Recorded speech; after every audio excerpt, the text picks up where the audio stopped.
దయచేసి భక్తి శ్రద్ధలతో ఈ వీడియోని వింటూ చివరి వరకు చూడండి, అర్థాన్ని తెలుసుకోండి. శ్రీ లలితా సహస్రనామంలోని ప్రతి మంత్రానికి, ప్రతి నామానికి శాస్త్రీయ కోణంలో, ఆధ్యాత్మిక కోణంలో అర్థం తెలుసుకునే ప్రక్రియలో మనము ధ్యాన శ్లోకంలో సింధూరారుణ విగ్రహ త్రినయనాం గురించి తెలుసుకున్నాం. ఇప్పుడు తరువాత పదమైనటువంటి మాణిక్య మౌలిస్ఫురాత్ తారానాయక శేఖరాం అనే భాగానికి ఆధ్యాత్మిక శాస్త్రీయ కోణంలో అర్థం చెప్పడానికి నేను మీ ముందుకు వచ్చానండి. అందరికీ నమస్కారం. ఓం శ్రీ గురుభ్యో నమః. ఓం శ్రీ మాత్రే నమః. దయచేసి ఈ వీడియోని కూడా చివరి వరకు చూడండి. మీరు ఎంత అర్థం తెలుసుకొని లలితా సహస్రనామ పారాయణం చేస్తారో అంతే శక్తిని మీ శరీరంలోకి ప్రవహింపచేస్తారు. అలాగే మీలో ఉన్న అమ్మవారిని చైతన్యవంతం చేస్తున్నారు, జాగృతం చేస్తున్నారు. దయచేసి భక్తి శ్రద్ధలతో ఈ వీడియోని వింటూ అర్థాన్ని తెలుసుకోండి. మాణిక్య మౌలిస్ఫురాత్ తారానాయక శేఖరాం. శ్రీ లలితా సహస్రనామంలో ధ్యాన శ్లోకంలోని మాణిక్య మౌలిస్ఫురాత్ తారానాయక శేఖరాం అనే భాగాన్ని ఆధ్యాత్మిక కోణంలో విశ్లేషిస్తే అది సాధకుని యొక్క అత్యున్నతమైనటువంటి జ్ఞానోదయం ఎలా కలుగుతుందో వివరించబడినది. న్యాసం ద్వారా మన శరీరాన్ని సిద్ధం చేసుకున్నాక ఈ వర్ణన, ఈ అభిప్రాయం మన చైతన్యాన్ని భౌతిక స్థాయి నుంచి దైవిక స్థాయికి తీసుకొని వెళ్తుంది. మాణిక్య మౌలిస్ఫురాత్ అంటే జ్ఞానం యొక్క కిరీటం, జ్ఞాన కిరీటం. ఆధ్యాత్మికంగా ఎర్రని మాణిక్యాలు తపస్సు మరియు జ్ఞాన అగ్నికి సంకేతం. అమ్మవారి కిరీటం మెరుస్తోంది అని అంటే ఆమె సకల విద్యలకు, వేదాలకు మూలభూతమైనటువంటి జ్ఞాన స్వరూపిణి అని అర్థం. మౌలి అంటే కిరీటం. కిరీటం అనేది దేనికి గుర్తు? ఆధిపత్యానికి గుర్తు. రాజుకి కిరీటం పెడితేనే రాజ్యానికి ఆధిపత్యం తన చేతిలో ఉన్నట్లు అర్థం. ఇక్కడ అమ్మవారు మన ఆధిపత్యాన్ని సాగిస్తున్నారు. ఎలా అంటే మన బుద్ధి మీద అధిపతిగా కొలువై ఉన్నారు అని భావం.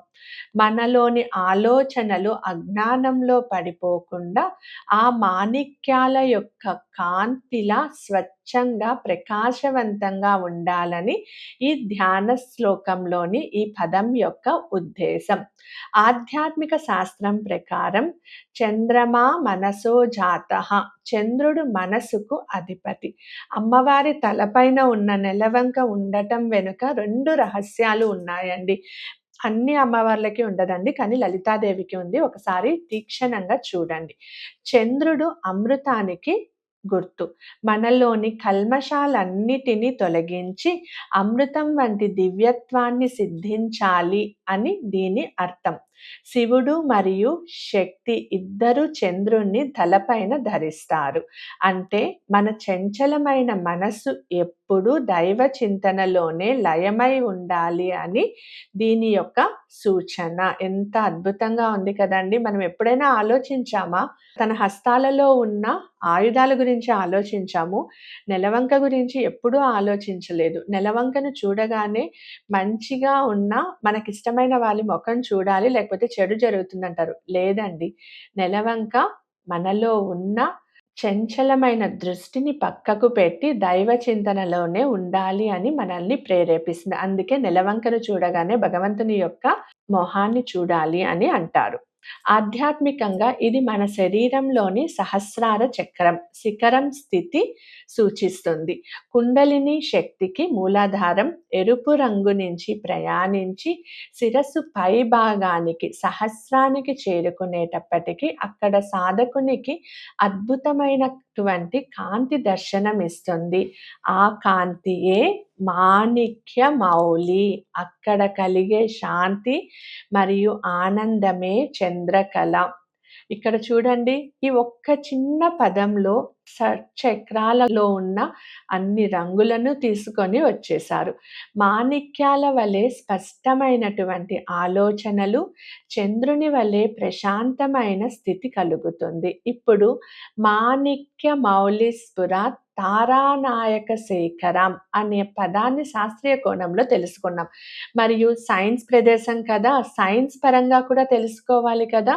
శరీర ధర్మశాస్త్ర పరంగా విశ్లేషించినట్లయితే ఇది కేవలం అలంకారం గురించి చెప్పేదే కాదు. మన మెడలోని శక్తి కేంద్రాల గురించి వివరిస్తోంది అని అర్థమవుతోంది. మాణిక్యాలు అంటే కాంతి తరంగాలు.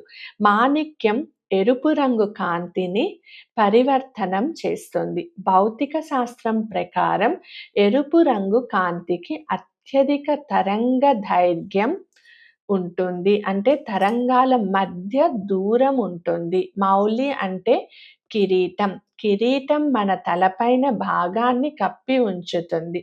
సైన్స్ ప్రకారం ఇది మన మెదడులోని సెరిబ్రల్‌కు సంకేతం. ఇది ఆలోచనా నియమాలు తీసుకునే కేంద్రం.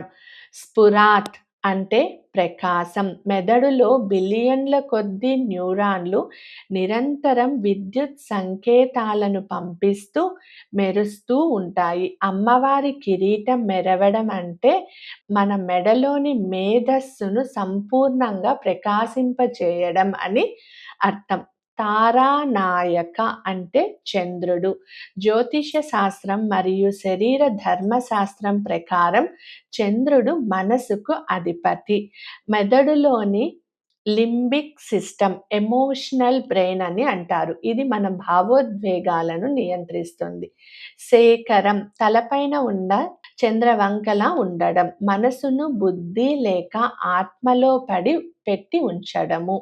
చంద్రుని వెన్నెల వంటి చల్లని కాంతి మనల్ని ప్రశాంతపరుస్తుంది. అలాగే తలపైన ఉండే ఈ భాగం సహస్రార చక్రం. కిరీటం మరియు చంద్రవంక అక్కడ ఉండడం అంటే సాధకుడి శక్తి మూలాధారం నుంచి ప్రయాణించి సహస్రానికి చేరుకున్నది అని అర్థం. అక్కడ ప్రకాశించే మాణిక్యాలు ఎరుపు రంగు మరియు చంద్రుని తెలుపు రంగు కలయిక వల్ల ఒక రకమైనటువంటి గులాబీ కిరణం అంటే అది కరుణా కిరణం ఏర్పడుతుంది. కరుణ కిరణంలా ఏర్పడుతుంది. ఇది సంపూర్ణ ఆరోగ్యానికి మరియు మానసిక సమతుల్యతలకు చిహ్నం. అమ్మవారిని ఇలా ధ్యానించడం వల్ల మన మెదడులో 2 రకాల ప్రభావాలు జరుగుతుంది. మాణిక్య కాంతి అంటే మనల్ని చురుకుగా, జ్ఞానపరంగా బలంగా ఉంచుతుంది. అలాగే చంద్రకళ మనలో ఉన్న ఆందోళనలను తగ్గించి మనసుకు ప్రశాంతతని, చల్లతనాన్ని ఇస్తుంది. చూసారా? మనకు తెలిసి తెలియకుండా మనం ఒక పదం చదువుతున్నాము.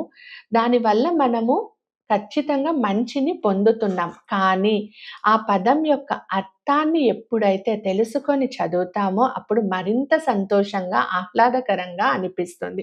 చాలామంది 50 సార్లు చదవాలి, 40 సార్లు చదవాలి, 108 సార్లు చదివితే నాకు ఇవన్నీ జరిగిపోతాయంటే సంస్కృతంలో ఉంటుంది, చదువుతాము, అయిపోతుంది. కానీ దాంతో పాటు అర్థంతో చదివారంటే ఇంకా చక్కగా సంతోషంగా ఉంటుంది. ఈ యొక్క అర్థ విశ్లేషణ మీకు తెలియజేయడానికి నాకు అనుగ్రహించిన అమ్మవారికి శతకోటి వందనాలు. నా గురుదేవులకు శతకోటి పాదాభివందనాలు. విన్న మీ అందరికీ నా కృతజ్ఞతలండి. దయచేసి ఈ మహాజ్ఞానాన్ని మీలోనే కాకుండా మీ ఫ్రెండ్స్‌తో కూడా షేర్ చేసి, మీ గ్రూప్స్‌లో కూడా షేర్ చేసి ప్రతి ఒక్కరు లలితా సహస్రనామ పారాయణంలో లలితా సహస్రనామంలోని ప్రతి ఒక్క నామానికి, ధ్యాన శ్లోకాలకి అర్థం తెలుసుకునే అవకాశాన్ని వారికి కూడా ఇద్దాం. సర్వే జన సుఖినో భవంతు. సమస్త సన్మంగళాని భవంతు. ఓం శ్రీ గురుభ్యో నమః. ఓం శ్రీ మాత్రే నమః. స్వస్తి.